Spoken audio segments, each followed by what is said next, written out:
Hi, everyone, and welcome back to the Streamography Studios. I am Corey Kukru of Bridge Cape Band and 1623 Studios. We are collaborating with the St. Peter's Fiesta Committee once again to cover this year's sporting events. But what we wanted to do leading up to this year's Fiesta is talk about all the aspects of Fiesta. And tonight we are with some ladies who are very involved with the Novena, the 9 days of song and prayer that are probably the spiritual anchor of the entire Fiesta. So with me tonight, was Joanne Aiello. I miss Aiello. And Sanfilippo, Jeanne Linquata, and Caryn Ryder is just off camera with us too. She'll be joining us in a little bit as well. So thanks for being here. Really appreciate it. Thank you. Okay, so right off the top, for those who may be watching from out of the area or not so familiar with St. Peter's Fiesta, who is St. Peter and what is a novena? Whoever wants to start off with that. Auntie, we're going to hit that over to you. Well, St. Peter was one of the apostles, and Jesus chose him to be the leader of the church on earth. But for us in Gloucester, the significance is that he was a fisherman. And so our people relate to him personally because he knew the struggles of casting that net out the boat, the side of the boat, and hoping that he had a catch, and that, in our case, we hope that our men would come back safe as well. And so was St. Peter also the first pope? Yes. That's Recognized, right? Leader of the church, the first pope. And the patron saint of fishermen amongst other titles as well? That's right. That's right.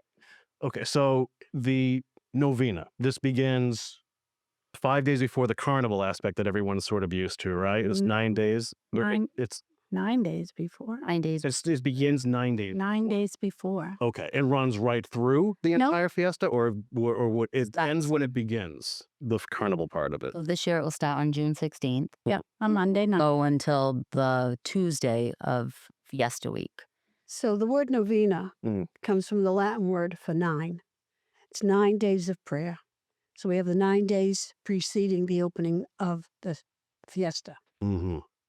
I see. So I guess for folks who haven't participated in the novena, right? So I guess let's do a little backstory. How it came about, how it became part of St. Peter's Fiesta, who began it, when, do we know how it all sort of came into focus? Was that Actually, it's the other way around.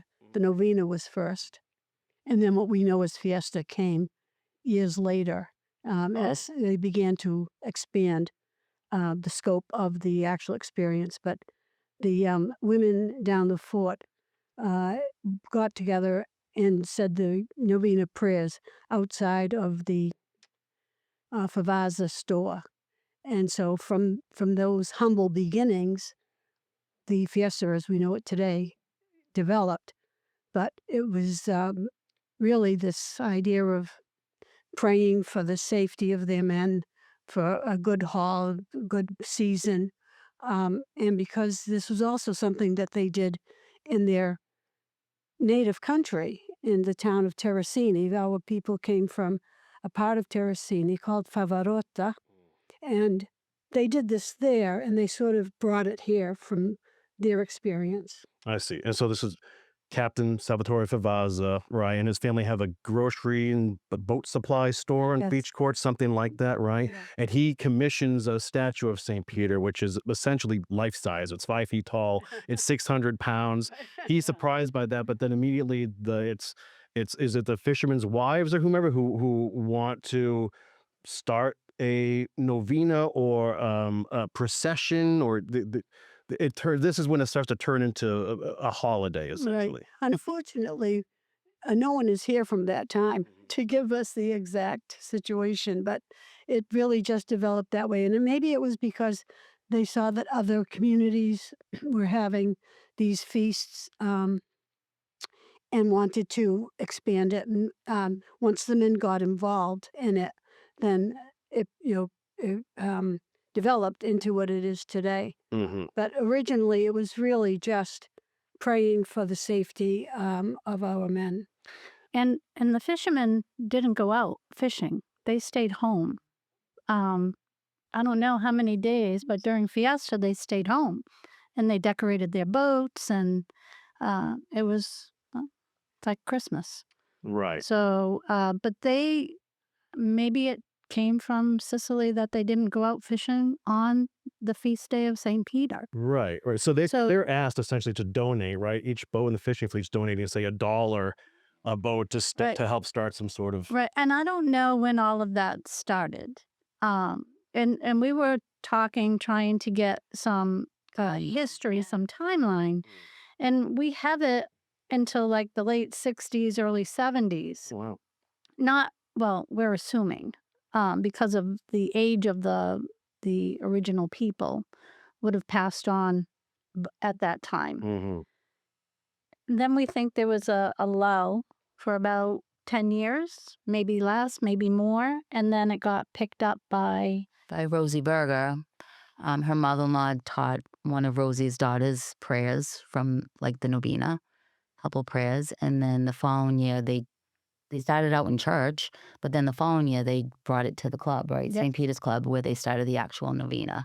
And so that's what I remember with my mom attending the Novena, and my father was a fisherman, and he would be in the parade and everything. But the Novena was actually the kickoff. So for years, yeah. Right. So we figured she started it when? in 77, Interesting. 1977, but the Fiesta started in 1927.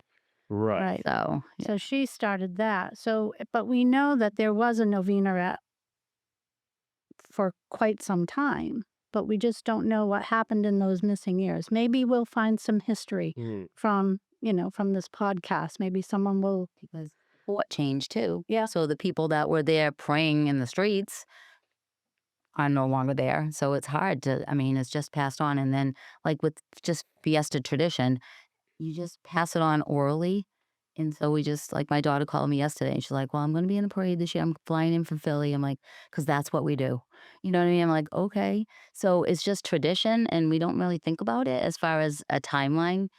Just, you just do it. Yeah, and that's why, because it's tricky trying to Right. find out how it coincides with, say, the first processions of the statue. Exactly. Was that around the Novena or vice versa?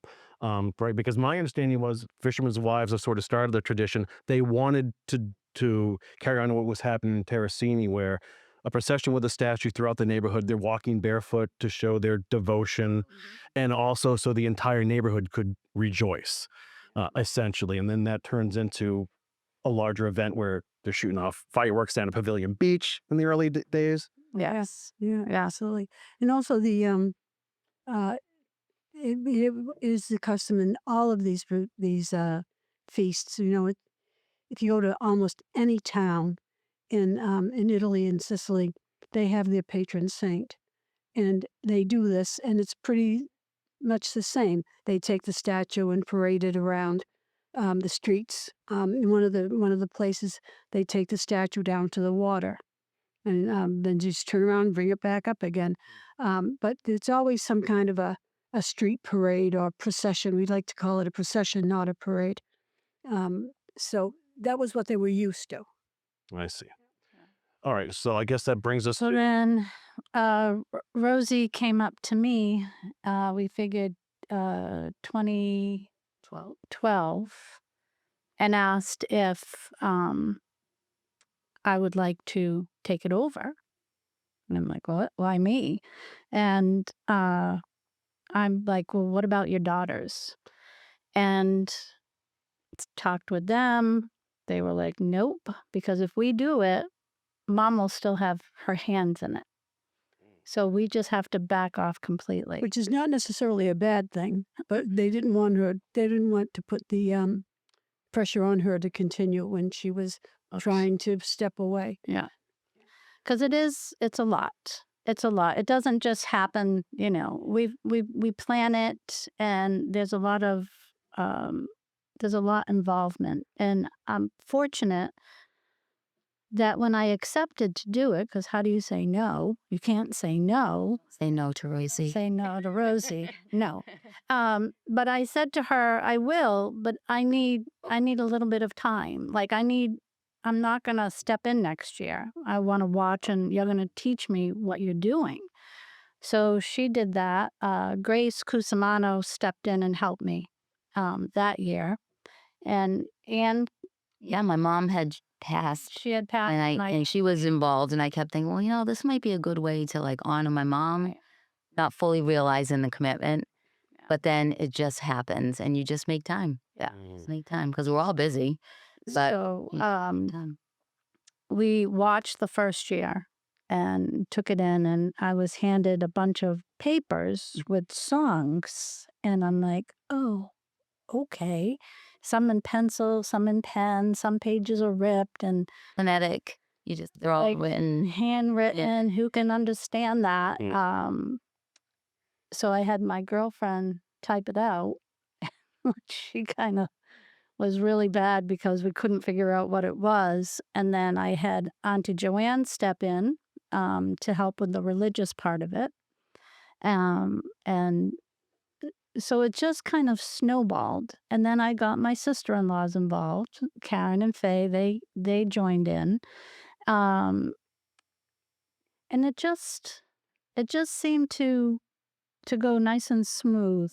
I mean, Just shadowing. Well, we shadowed Rosie, and then you got her blessing, and she was like, "Yep, that's great, and keep going. You're doing great." then she even did she would do a reading during the novena, and she still did it for a few years later. I said, I do not want you, I'm not pushing you out. When you're ready to step down, you step down, but this part is going to be for you as long as you want it. And then finally one year she just said, I'm done. I can't do it anymore. But we were very excited for her to come in and be surprised when she walked in and saw the altar. So that was a big thing for us. Yeah. To make her Now, happy. one of the things we want to make sure we emphasize is that Rosie rejuvenated the novena because it had been stopped for, as we said, we don't know exactly how many years, but she's a very spiritual woman. And she said we need to emphasize the religious aspect of our novena, of our St. Peter's Fiesta. It isn't just a big party. It's a religious celebration.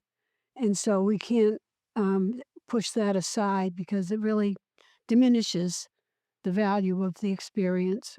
Because our people were, for the most part, illiterate. They learned their religion and they had a strong faith, but it was based on their relationship to the saints. The saint wasn't just a statue. The statue is not the saint. The saint is somebody who made it to heaven and is with Jesus, and he's your friend. And you can go to him. You don't have to go to him. We know we go to God. It's not that you need to go to a saint, but it's a way that we relate to the heavenly people. And so we can have some kind of hope that we will join them. So we have a celebration, and it has to do with your relationship to God's people. We're God's people, and they were God's people. St. Peter was flawed. We're flawed. St. Peter succeeded in becoming the most important person in the church at that time. And that's hope for us. So the religious part could not be diminished. And Rosie valued that so much that she said, all right, I did it for these years, but now I have to find somebody who will carry it on. And so she made her choice in Jeanne. And it was a great choice. But that's the important thing to always remember, that it's the relationship of us to God, and that we can relate to them, to that, because we can identify with the saints who are people like us. And as I said, every town in Italy has a patron saint, sometimes 2 or 3 of them. And they have fiestas for them, and we have to correct that. In Italian, it's not really a fiesta. It's a festa. Fiesta is a Spanish word. And so we're sometimes criticized, but they decided to call it the fiesta, and that's what we... Joanne, that's one of my questions down here. So why do we say fiesta? Somebody must have told them that was the way to write it, so they did it. That makes perfect sense. Right. And that's what they did. And the other thing that I hold for is Rosie always wanted the kids. Bring the kids, bring the kids. So we were up to like 18 kids last year, which was really I love it because without them, they're not going to know about this. They're not going to know how to continue. They're not going to know anything about it. Now Take it over when we're done. I know exactly. So they have to be involved. So my granddaughter and her girlfriends, they're only 9. They're already planning. Oh, I'm going to the Novena every night. So they're looking forward to going to that. And they do the prayers in Italian. Yeah. The Italian prayers, they are right there saying them along with the rest of the people. So I guess let's talk about, for those who aren't familiar and haven't attended the novena before, what exactly happens? Where is it? What does it look like when you go inside? And then how does that hour play out? Okay. So the day before it starts, we go to the Legion and we set it all up. So it's sewing, hammering, just putting together the background. So it's just everybody pitches in, husbands, cousins, kids. And then Lugging the water, So opening up tables, setting up chairs, it's a collaborative effort. putting up chicken wire, right? We've done. It's an all-day thing to set up the hall, and we have refreshments. Everybody has a day that they bake. We ask different families to do baking, and they all have their specific dates. So today you heard in school that someone already got the phone call. Because we had a meeting on Sunday, Yeah. and we reached out to people that normally bake for us, and they were like, "Sure, everybody's on board." And but it just seems like, oh my gosh, it's May, and we're talking about Fiesta, but it's around the corner. Yeah, it happens fast. Yeah. Are you cooking anything specific or baking anything specifically, or it's just a feed who's there to help? But he has a specialty, so the people that have like Monday nights. Trifle night. Trifle night. Yeah. There's certain cookies that the older women like, and we try to honor them. So it's different. The last night is cassava cake. Oh, here we go. Yeah. But as far as If we get that. the structure, we start off with an opening, welcoming everyone, and we kind of give a little overview of the theme for the year, like what is our altar all about this year, and then we do the rosary, or we do in English. Well, we do the rosary to the Blessed Mother first, and then after that we do a chaplet. Rosary is really a chaplet, and so there's the chaplet of St. Peter is done in Italian, and it's the traditional one that came here with our ancestors. At this point, these are people who came here in the 1900s, the early 1900s. It's in the book. Yeah, and it's it's in Sicilian. and Sicily. Yeah, That's right. On too far. so That's right. then after that we do prayers of the faithful. Yeah. Right, and that's when we do our intercessions and we did everything in this book in the Italian and then in the English, so that people that aren't familiar or don't understand Sicilian, they can read along. They can listen and read along. Subtitles here. That's right. But it's amazing though, by the end of the 9 nights, everybody's doing the Sicilian. Yeah. It's because it's catchy. It's like, one of those earworms. Everybody knows how to do it. Knows how to do it. And so every song that's in Sicilian has been translated into English, so that we understand the meaning of it. Mm-hmm. So it's for us also, and that was Auntie Joanne and Josephine, Nina, yeah. Groppo, yeah. yeah, and I don't know who else you. My friend Nancy DeRosa. Many winter nights and quite a few years, because you could still pick up one of these books and see my sister-in-law writing in it, correcting. But it's funny because when I took this to Sicily, to my cousin, I say, can you take a look at the Sicilian and see if it's okay? And she started changing it into Italian. I'm like, no, don't do that. That's not what we want. Is there a difference between Sicilian and like Gloucester Sicilian? Oh, absolutely. Well, because no, just she was Italian. Yeah, what's there is really Sicilian. It had not been Old Sicilia's sullied by Corrupted. That's- yeah. But then the other thing that happens is people before the novena starts, they come to our table and they want me to add names to the book. And this is for people that we're praying for that are ill, sick, going through something that we just don't know. We just write their name. And then during the prayers of the faithful, we just say their name. And it's the list grows. So it's It's amazing. And amazing, but to it's hear her say all the names. but it's sad because it goes to show, look at all the people that are hurting or affected by illness. And it's just There are every, dozens and dozens and dozens. oh yeah, What number were we last year? 195. 195. And yeah, so So we've only kept this book going for not the whole No. time, but we just decided to dedicate it. And then every now and then we get some type of medal lost. No one claims it, and there they are. it's a simple book, but it's powerful Yeah, because a lot of times miracles do happen and people yeah. recover. People say thank you because, good things have happened. Power. So the power of prayer where we're gathered. So, and after that, we do our singing and then it's refreshment time. So it's community. Yeah. So maybe folks on the outside in may think that it sounds like an exclusive event when it's really not at all. This is all inclusive, right? Yes. So the doors are open. Folks can just go in and sit in the back and observe if they don't want to participate, or they can participate freely as well. Absolutely. Yeah. So when they walk up the steps and they look into the room, into the hall, the first thing they're going to see is the stage that's decorated with St. Peter on it. And it's really, it really overtakes you. It's striking. Yeah. Striking. And people will just stand in the doorway and just stare at it. And then look around at all the people and things like that. And before you know it, there's a couple of tables by either door. And then they'll just slide in and sit down quietly. They may stay there the whole time. They may just get up and leave.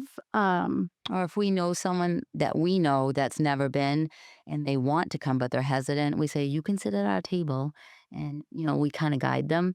And then eventually they bring someone else and then they go to their own table. But it's funny. At the Yeah. beginning, we always have different people at our table every night. Yeah. Yeah.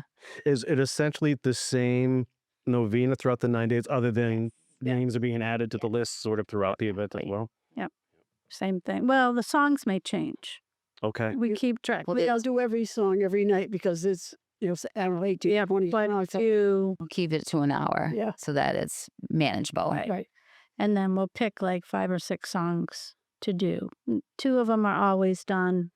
And then we'll choose. Sometimes we get a little crazy with Padre Pio. We'll have requests, Right. Yeah. add a little background music. Yes.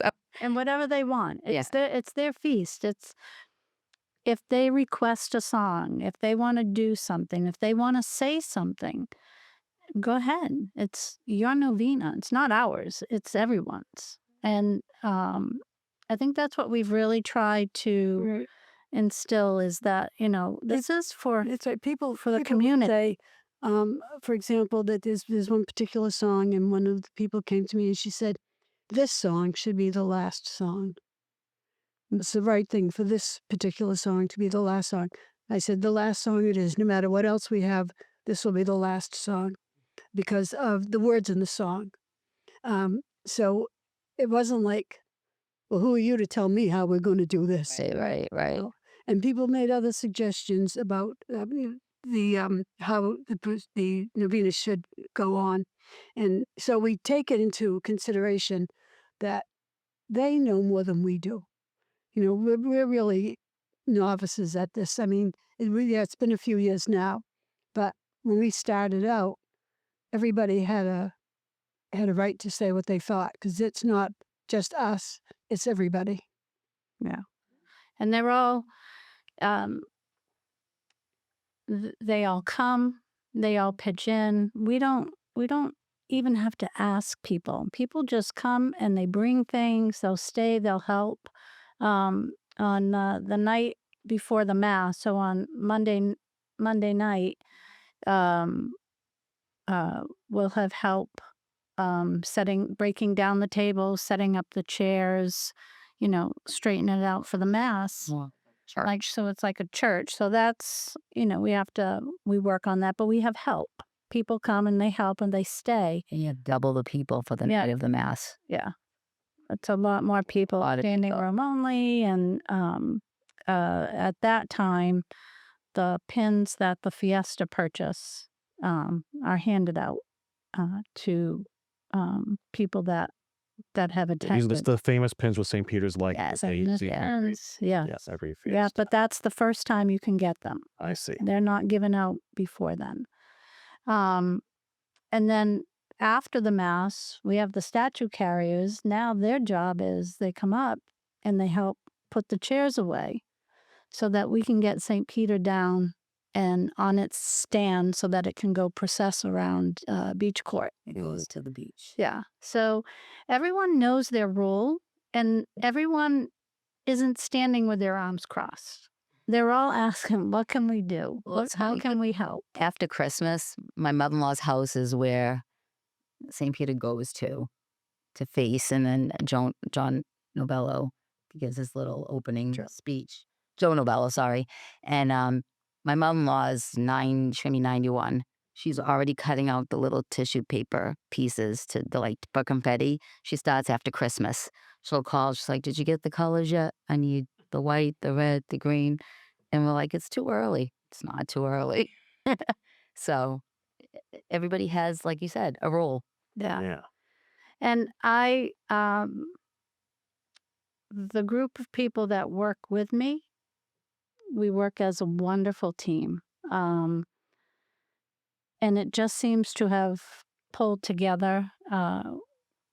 We just kind of come up with an idea, and then all of a sudden it just blossoms. And my sister-in-law, Karen and Faye, Karen's here today. Whatever I need, she's always there to sew, cut, carry, glue gun, whatever. So she's a great help. They're both really, really great helps. We have Nina, who comes in, our crochetter, as people know her. She's there during the novena. She's been leading the songs for us, thankfully. And then she also gets the altar ready for the day of the mass. So I have people stepping in different places. Because again, if there's something else that needs to be done and someone else wants to volunteer to do something, Mm-hmm. yeah. Is the altar adorned a specific way? Like I know, like for St. Joseph's, it could be lemons and oranges and whatnot. Different. Every year is Every year. the theme, and it goes by the theme. And then there's two terms we're talking about. When we talk about the altar, in a way we're talking about the stage that we have St. Peter set up on. But there's also the altar for the Mass, which is a table that's on the same level as the congregation. So that is not there all the time. That's only there for the night of the Mass. But the one that we talk about the altar, is where we put St. Peter. And he's been different every year. We even had him moving one year. Everyone was okay with that? With the steering wheel. Well, It was our husband's. our husbands had that vision. And so we said, Go for it. we have to give in. Yeah. And I asked Rosie how she did it. I go, how do you come up with the idea? She goes, don't worry, Jean. It will come. It'll come to you. Because when Jean said that people come in and they see the stage at the Legion really totally decorated. It's not just a little spot with a table. The whole thing is decorated, and it's striking. It's really amazing. Mm-hmm. Yeah. So, and we put a lot of men to work. Or I come up with an idea. One year, one of the first altars, maybe it was my second or third year, I wanted the oars that the kids carry. So I told my husband, I want them like fanned out behind him. He goes, how are you going to do that? I don't know. Go ask Al. So Al, they came up with, and your husband and Al and they figured it out, and it turned into a pin, and It's almost always like a STEM challenge. Yeah. There's a problem that has to be solved, and everybody collaborates to solve the problem, and we only have one day to get it right. So that's really how it works. but I really feel that we're guided.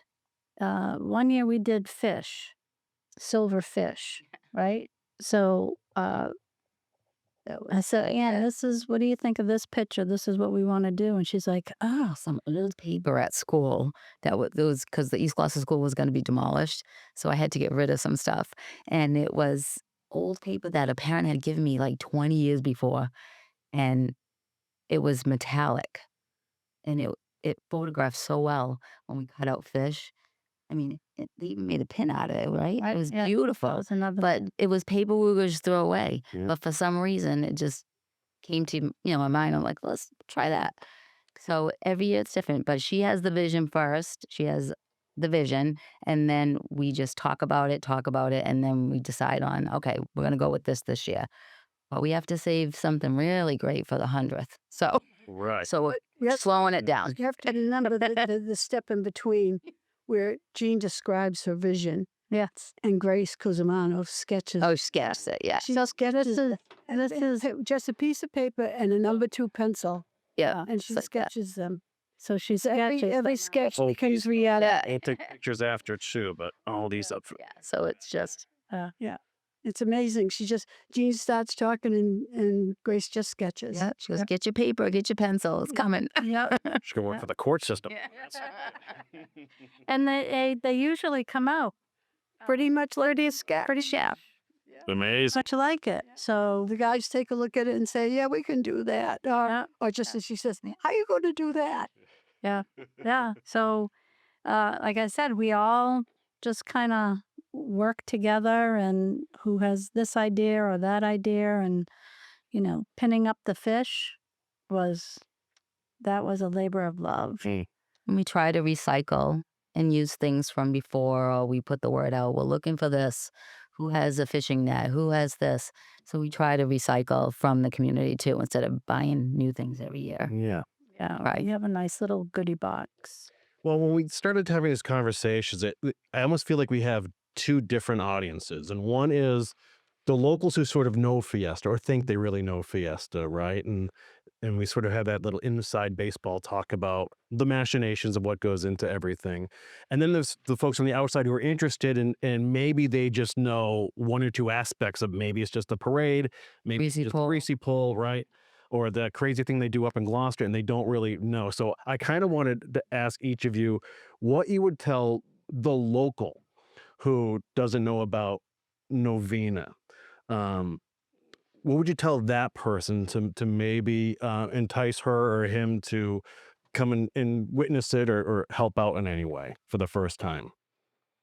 Uh, I would tell them that it's 9 nights of prayer with a community celebration after our prayer every night, and it's really bringing it back to what started the tradition. This is what began the fiesta. So this is where it all stems from. Not when people say, "Oh, it's just a carnival." No, this is the beginning.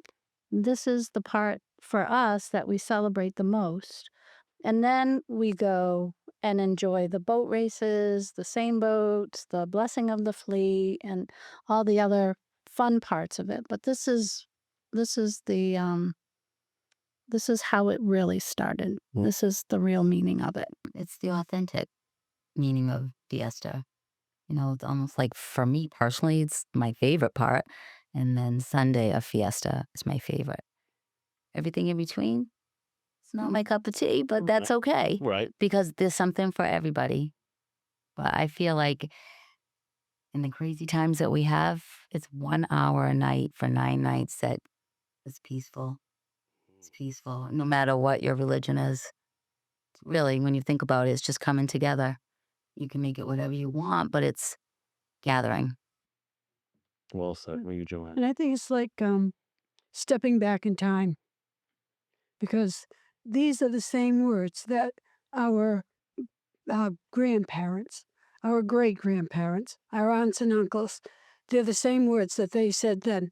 It's not today's stuff. It's being in touch with our traditions and our ancestors. When I think about what they sacrificed to make Gloucester what it is, if it had not been for these people, Gloucester would not be known for the tradition of feeding the world, really. And I can say that because I know that people would say that they saw fish from Gloucester in California or New York or even outside of the country. That this is like really being in touch with who we are as a community. And we can't forget that, because even though not very many people are fishing anymore, we wouldn't have what we have today if it weren't for those people. So I could really feel like it's a step back in time to thank the people who came before us, to honor them. Because sometimes we forget that. And then when people nowadays, younger people, think that everything was always great like it is now, that everybody always had an iPad. They don't realize that our people came from such humble beginnings that for them, on a good day, they got a piece of fruit as a treat. They really had to struggle. Kids who were 8, 9, 10 years old were going fishing, and their mothers had to worry about whether they were going to come back. And we've lost a lot of people to the sea, and it's a connection that people will not know about. So maybe it's nostalgic, maybe it's sentimental, but I think those are things we should value. These are the things that made our country great. And you can't emphasize enough how much fishing means to the community, especially during this period when Fiesta really begins to take shape between the interwar period, between World War I and World War II, where literally by World War II, Gloucester is the leading fishing port in the world, and it's feeding troops overseas. It's like you said before, Joanne, it's like it's going across the country. That's right. And it was such a massive part of the culture. And I also think what Fiesta did too was it helped a group, an enclave of citizens, right, or immigrants Right. who were marginalized, Exactly. to be not so marginalized. And of course, we can also fold in the Portuguese Of course. Kennedy too, and the blessing of the fleet, and how that came to be, and all that, and and why this event is so important, why all of it is so important to us That's here. right. And if we don't carry on the traditions, then we'll forget. It's like any tradition, it's work. And I think the younger generation wants things to be done, they just push it aside. Everything that we do for every holiday is work. And it takes time, and it's very meaningful to all of us. And one thing about the Novena for St. Peter is I'm going to make a statement. I don't believe that a lot of these other saints that have their feasts hold a novena. So I think we're one of the few that still do a novena to the saint that we're feasting. So again, it's even more so that we have to keep holding on to this tradition. And I believe in my heart that this will continue. We don't know with who, but Those young kids that are going to come. those young kids. But I truly believe that it means this much to Gloucester, that I think it will always continue. That's my hopes. Yeah, honestly, my last question to all of you was, why is it so important that this tradition continues? And you've sort of all touched upon that, but maybe just to reiterate that once again, why does this mean so much to you, Come on over. and why do you think this needs to continue? I'm going to Yeah. switch over. Oh yeah, you want Caryn Ryder to come sit with us, please? So do you want to take that first, Caryn? I guess how did you first become involved, and what the event means to you? Yeah. Well, Jeanne had asked me, do you mind helping out? Mm-hmm. And I said, of course, I'd love to. I didn't grow up going to the Novena. I, I, we did Fiesta. We celebrated Fiesta. I always knew it was a religious thing, but I just never went to the Novena. I don't remember going. Maybe I went when I was younger, but then Jeanne asked me, "Do you want to do it?" And I loved it. I enjoyed it. I loved the spirituality of it. I loved um, being part of it, helping to carry on the tradition. And that's how I started. I've been involved, maybe not the first year, I wasn't so involved, but progressively we've been, yeah, I can't say no to Jeanne ever. So, yeah. So, Carol, why do you think this is so important to pass down to younger people to have this tradition continue? Well, I agree. What Auntie said is just, you know, you don't want to forget your past. You want to be thankful for what you have. Um, you want people to really feel what people felt years ago.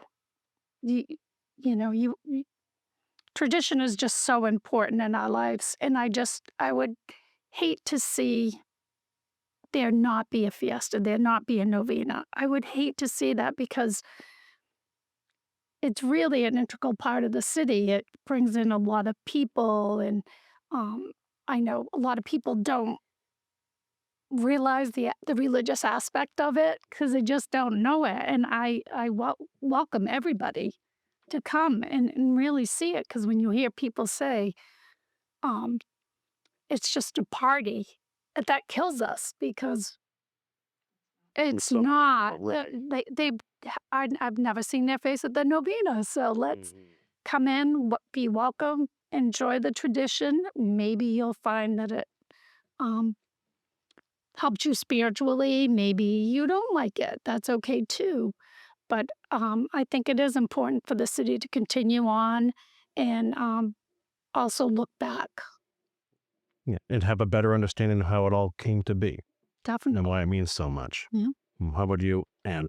Like I said before, I just felt like it was a way for it was Fiesta time. My mom passed away in June, right before Fiesta, and I was like, I was feeling sad. And then I walked to Jean, and Jean was like, "Let's get involved." And it was a way to honor her. But as a kid, I never liked Fiesta. I didn't like the carnival aspect of it. I only liked the parade.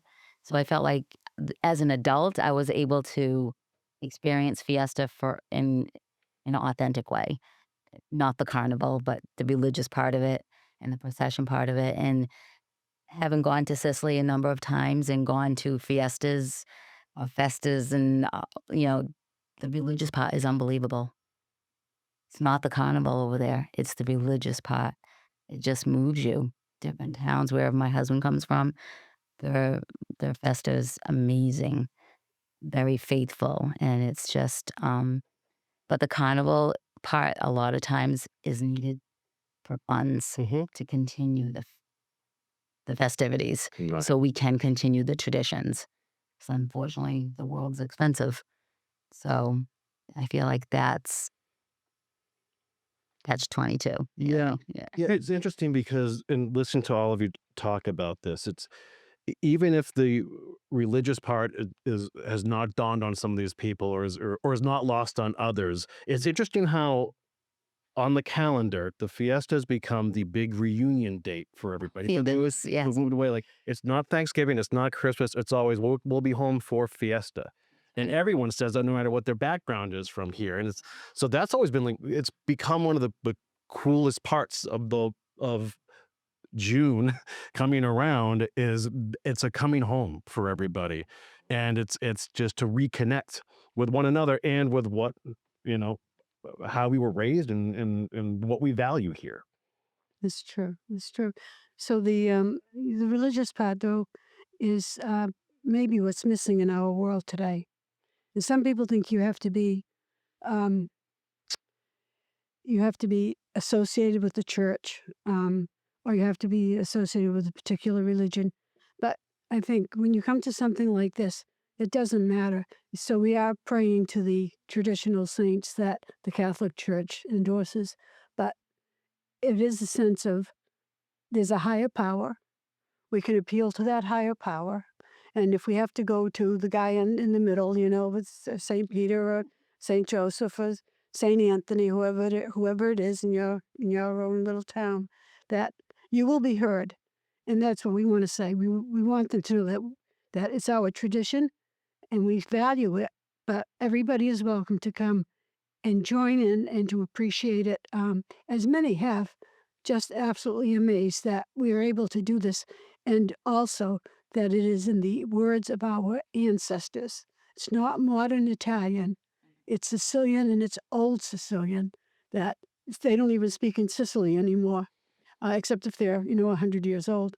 So it just has a continuity that you can't deny, and something that you can rely on. When people have a prayer answered, they believe in God. If they never pray, they'll never know if God is listening. Well said.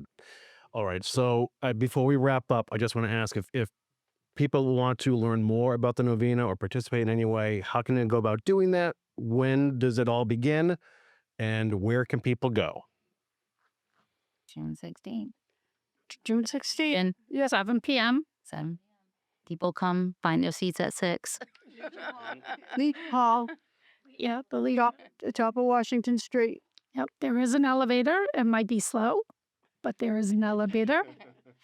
And Dress in layers because it could be 90 degrees or it could be 50. So, all are welcome. Yeah. Men, women, children. We love them all. And the desserts aren't bad either. Perfect. Well, I want to thank all of you for your time tonight. This was great to learn more about it and learn about what it means to all of you as well. So, Joanne Aiello and Sanfilippo, Jeanne Linquata, and Caryn Ryder, thanks so much once again. And thank all of you for watching. We'll learn more about the Fiesta on our next broadcast. Thank you. Thank you, Corey.